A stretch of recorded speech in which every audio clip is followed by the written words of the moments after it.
Welcome to Yu-gi-noob, and today I'm covering all of the monster cards in Yu-Gi-Oh! And just teaching you how they all work. There will be one that I'm leaving out in this video, and that one is Pendulum Monsters.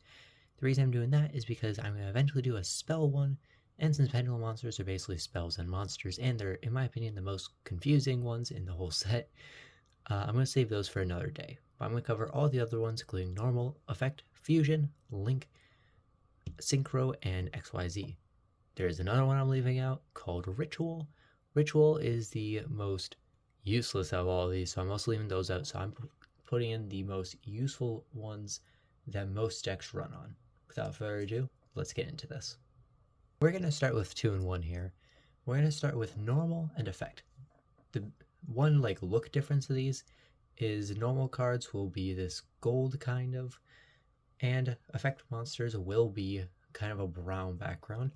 But there's also another effect, another difference on the amount of text on these cards. The reason of that being is because normal monsters do not have effects.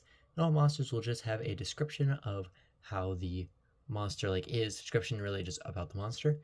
But effect monsters will have effects attached to them, meaning effect monsters are really used more often than normal monsters. There's very little decks that will use normal monsters especially heavily. Used to be very popular to use normal monsters because they were stronger back in the day, but nowadays effect monsters are used better because yes, they might be weaker, they're just better in basically every scenario. So that's going to be the one difference between these two cards that you will need to know about. There's not really any other differences besides that. Now, going in order, we are going to cover fusion monsters. There's a couple ways how fusion monsters work. First of all, for fusion monsters, you're going to have other monsters on the field. Let's say in this scenario, a couple of cyber dragons. Now, on these cards, there will be a description right on the top line being, hey, how do you summon this? To summon one of these cards, first of all, you're going to need one of two things. You'll need a spell or trap that has an effect, let's say Cyberload Fusion, having an effect that will allow you to fusion summon, or a monster that has the effect, let's say Cyber Pharaohs, to allow you to fusion summon.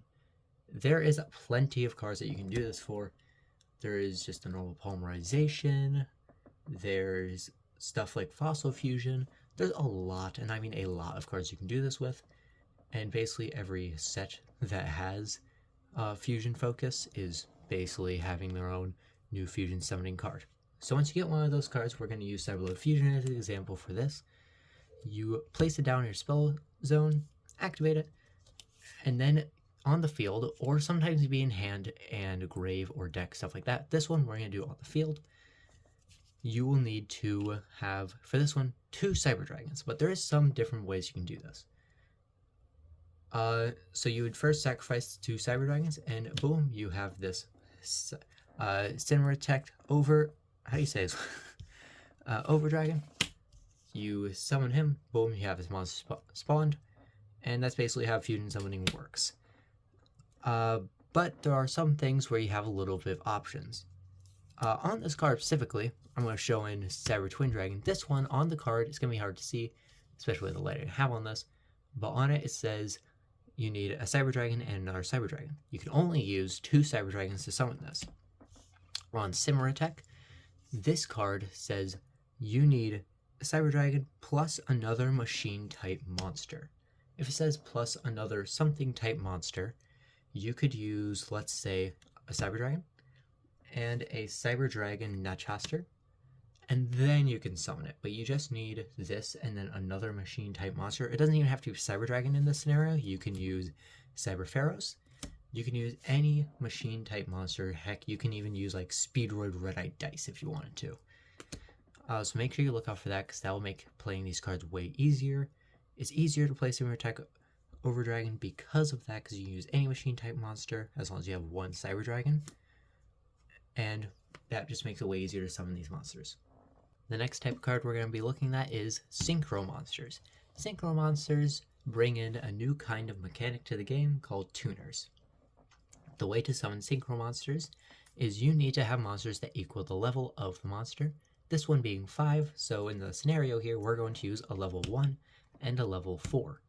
But before you can summon it, you have to make sure that you have at least one tuner. Now, tuners cards will be, let's say, machine, tuner, effect.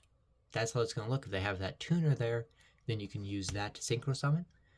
And sometimes cards will need more than one tuner, or, well, I think every single one needs a tuner at some point. So another one, and then a normal non-tuner card. Then you can go ahead and synchro summon it to the field. But also you gotta make sure that the levels equal it. So 4 plus 1 equals 5. Then you can synchro summon it. So this one is easier to fusion summon with if you have a deck that's heavily focused on tuners. Like this one is. Speedroid is a heavy tuner deck, heavy synchro deck as well. So as long as you have the tuners, synchro summoning is pretty easy and one of the stronger methods in the game at the moment. So the next summoning one will be XYZ. And we're going to have two cards I want to demonstrate because this also is kind of similar to fusion, but also not fusion, synchro, but also at the same time, not at all. So in this one, we're going to have these two monsters to demonstrate. Two trap tricks here. I'm not going to try to say the names because I know I'll fail. Move to an area with a seeable. Basically how they're going to work, we're going to set you to the side for the moment because we're going to do the easier one. So first, you have to make sure the summoning mechanics for this. XYZ summoning, how you have to do it is 2, 3, 4, just an amount of monsters of the same level, and that level has to match what the card's level is. So his level is 4, her level is 4, so you gotta use 2 level 4 monsters for this. It specifies 2 level 4 monsters, but there are ones that say 3 level 4s or 2 level 5s, or it can be really anything. There's even cards that say like 2 level 10s or something. But in this one, it is 2 level 4s, so you XIC summoning by, weirdly, putting these under the XZ card, and then the normal monster, or the effect monsters, normal monsters, whatever you use, become XYZ materials. Those materials will be able to use the effects of these cards. So these effects, there's an effect here where you have to discard materials. So you would discard a material, put it in the graveyard, and that's how it would use its ability. And you cannot get these materials back unless you use cards that would return them. Those do exist, and they're really helpful in XYZ decks. Trap Trick looks like kind of an XYZ one, but I'm not seeing too many Trap Trick cards that regain materials, but I could be wrong here since I'm new to it.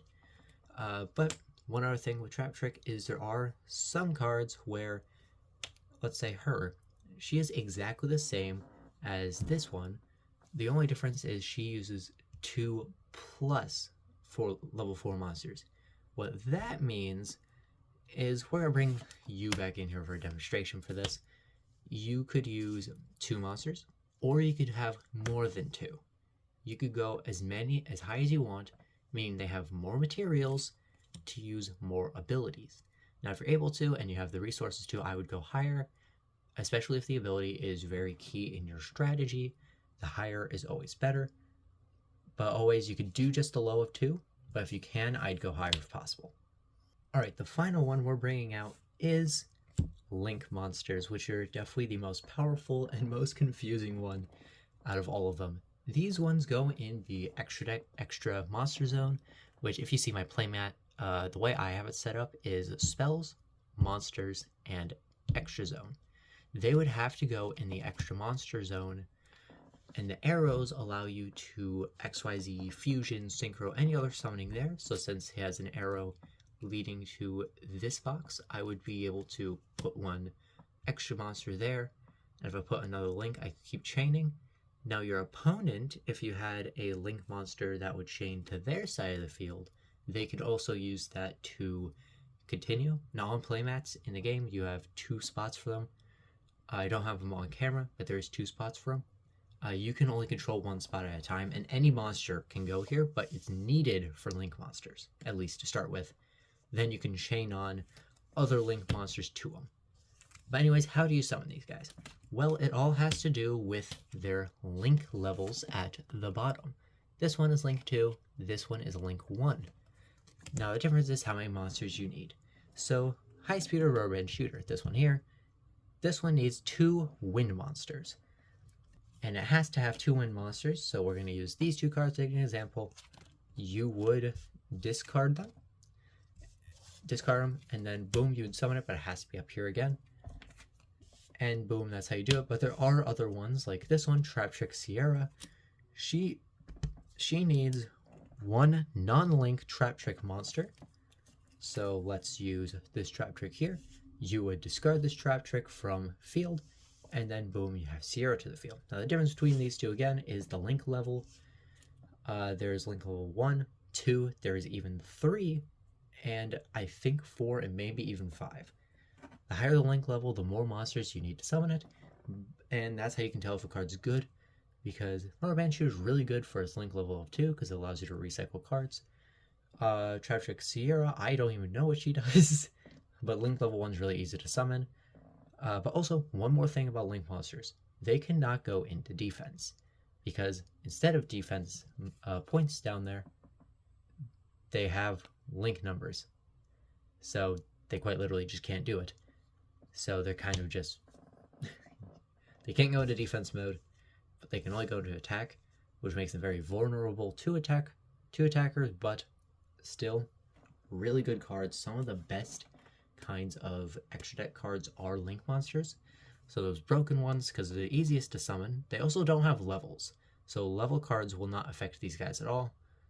But they have links, which I think there are a few cards that only affect link monsters. Quote me if I'm wrong on that, but that means these link monsters are the only ones affected by those. And that's how all 6 of these monsters types work in Yu-Gi-Oh! There's obviously a lot more that I have to deep dive into to actually cover all of them into their full advantages, but one thing for sure, you, my friend, are kind of useless.